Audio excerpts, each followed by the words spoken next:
पश्चिम बंगाल में 21 विधानसभा सीटों पर उपचुनाव हुए पिछले 5 सालों में, जिनमें से 20 पर तृणमूल कांग्रेस की जीत हुई और 1 कांग्रेस के खाते में गई। लेकिन फिर भी हमारे देश की मीडिया यह बता रही है कि पश्चिम बंगाल में अगली सरकार भारतीय जनता पार्टी की हो सकती है। लोकसभा चुनाव के नतीजों पर भी गौर फरमाएं तो भारतीय जनता पार्टी का ग्राफ, सीट, वोट प्रतिशत सब कुछ नीचे गिरा है। इसके बावजूद कहा जा रहा है कि भारतीय जनता पार्टी पश्चिम बंगाल में बड़ी मजबूत स्थिति में है। यह हम नहीं कह रहे हैं, हमारे देश की मीडिया कह रही है।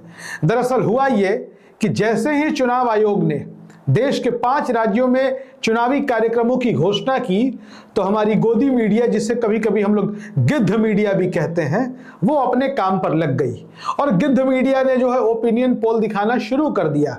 हालांकि हमारे देश के चुनाव आयोग ने एग्जिट पोल पर रोक लगाया हुआ है, लेकिन एग्जिट पोल का नाम चेंज कर कभी सर्वे कभी ओपिनियन पोल के नाम से हमारी मीडिया चालाकी करती रहती है और माहौल बनाने की कोशिश करती रहती है। और वो माहौल किसके पक्ष में बनाते हैं ये बताने की जरूरत नहीं है कि हमारे देश की मीडिया का चरित्र क्या है। खैर, आज हम पश्चिम बंगाल के पूरे आंकड़े से आपको अवगत करा देंगे। आप समझ जाएंगे कि पश्चिम बंगाल की जमीनी स्थिति क्या है। 2021 में पिछली बार विधानसभा के चुनाव हुए, ममता बनर्जी की जीत हुई, भारतीय जनता पार्टी पश्चिम बंगाल में बुरी तरह से हारी। और आपको बता दें कि जब पिछली बार विधानसभा के चुनाव हुए थे तो बीजेपी ने पता है कितनी सीटें जीती थी? बीजेपी ने सीटें जीती थी 77, लेकिन आज की तारीख में वो सीटें घटते 64 पर पहुंच गई। मतलब जब चुनाव हुए तो सीट जीती बीजेपी ने 77 और आज की तारीख में है 64। 13 सीटें बीजेपी गंवा बैठी पश्चिम बंगाल में। इतने उपचुनाव हुए, कहीं नेताओं के निधन हुए तो कहीं नेताओं ने पाला बदल लिया। भारतीय जनता पार्टी को बंगाल में नुकसान ही नुकसान हुआ। अब आपको लोकसभा चुनाव बता दें। सबसे पहले आपको बता देते हैं 2019 का लोकसभा चुनाव। जब 2019 में लोकसभा का चुनाव हुआ था तो बीजेपी ने 18 सीटें जीती थी। खूब चर्चा हुई देश में और लगभग 41% वोट, 18 सीट 41% वोट। लेकिन जब 2024 का लोकसभा चुनाव हुआ बीजेपी ने अपनी पूंजी गंवा दी। बीजेपी मात्र 12 सीटों पर आ गई, मतलब 18 से घटकर 12 पर आ गई। 6 सीटें उसने गंवा दिया और 41% वोटों को गंवाकर 39 पर आ गई, मतलब वोट प्रतिशत भी गंवा बैठी। दूसरी तरफ तृणमूल कांग्रेस, जिसके पास 2019 में 22 सीटें थी, वो 29 सीटों पर जीतती है और उनका वोट प्रतिशत 43 से सीधा 46 तक जाता है। तृणमूल कांग्रेस विधानसभा चुनाव भी जीतती है, उपचुनाव भी जीतती है, लोकसभा में भी आगे हो जाती है। बीजेपी हारती जाती है, विधानसभा भी, लोकसभा भी, विधानसभा के उपचुनाव भी। फिर भी कहा जा रहा है, मीडिया कह रही है कि बीजेपी टक्कर दे रही है। दरअसल बीजेपी कोई टक्कर नहीं दे रही है। यह माहौल बनाया जा रहा है यह दिखाने का कि पश्चिम बंगाल में भारतीय जनता पार्टी मजबूत स्थिति में है। आप उम्मीद लगाइए इस बात की। आज पूरे देश की जो स्थिति है, एलपीजी सिलेंडरों की किल्लत की खबरें चल रही हैं। अब बार बार सरकार तो कह रही है कि कोई किल्लत नहीं है, लेकिन माहौल बना हुआ है और इसका विरोध है इस देश में। यूजीसी एक्ट पर बीजेपी दोराहे पर खड़ी है। पश्चिम बंगाल में भी लोग नाराज हैं। भारतीय जनता पार्टी की सरकार की जो रोजगार को लेकर नीति है उससे भी लोगों में नाराजगी है। और इन तमाम नाराजगियों के बावजूद ये कैसे कहा जा रहा है, कैसे ये दावे किए जा रहे हैं कि भारतीय जनता पार्टी पश्चिम बंगाल में अपनी सरकार बनाने जा रही है। यहां बहुत सारी बातें आपको समझने की जरूरत है। ममता बनर्जी की जो सरकार है वो जमीनी तौर पर देखें तो इस वजह से घिरी हुई है कि पश्चिम बंगाल में उन्होंने बेरोजगारी की स्थिति को दूर करने के लिए कोई नया काम नहीं किया है। लेकिन यही बात तो भारतीय जनता पार्टी के साथ भी है।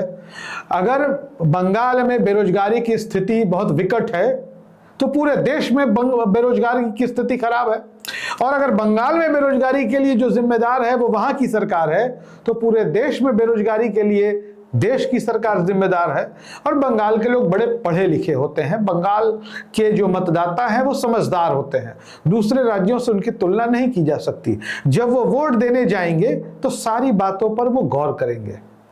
और एक मजेदार बात है, बंगाल में घुसपैठियों का बड़ा मुद्दा बनाया जा रहा है। पिछले चुनाव में भी उठाया गया था।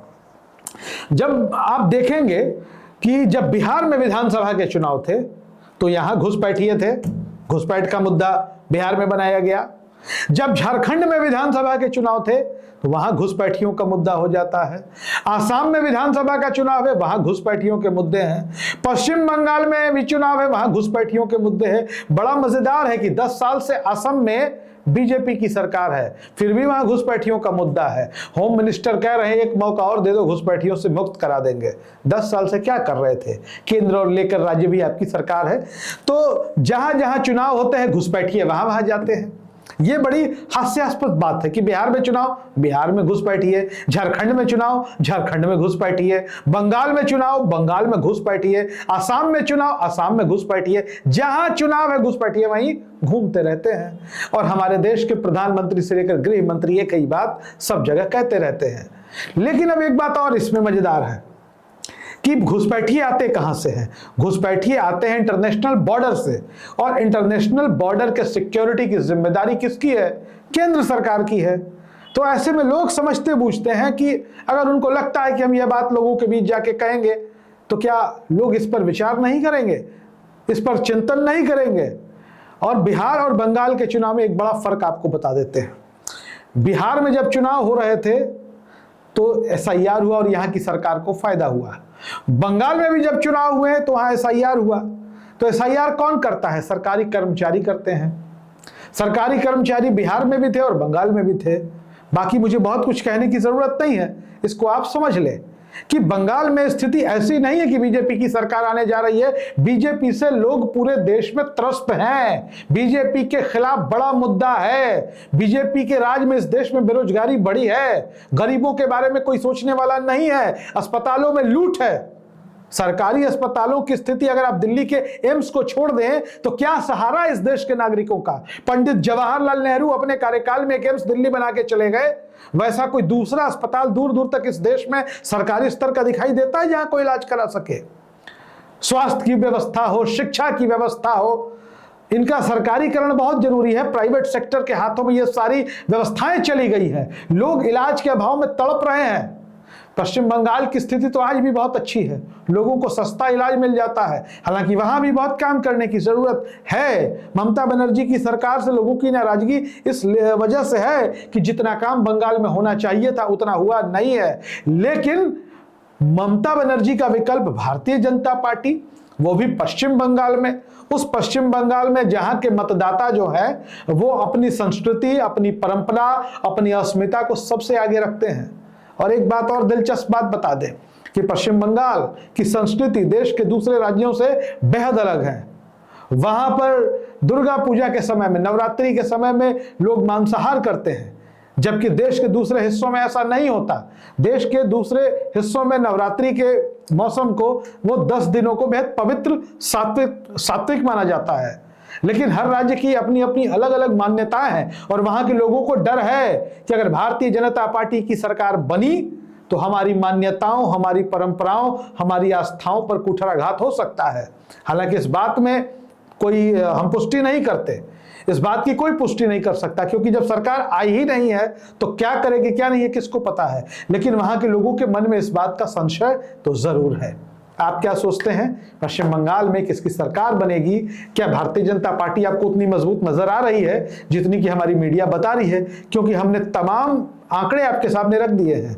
विधानसभा के उपचुनाव, लोकसभा के चुनाव, भारतीय जनता पार्टी नीचे ही गई है। अपनी राय जरूर लिखिएगा। धन्यवाद।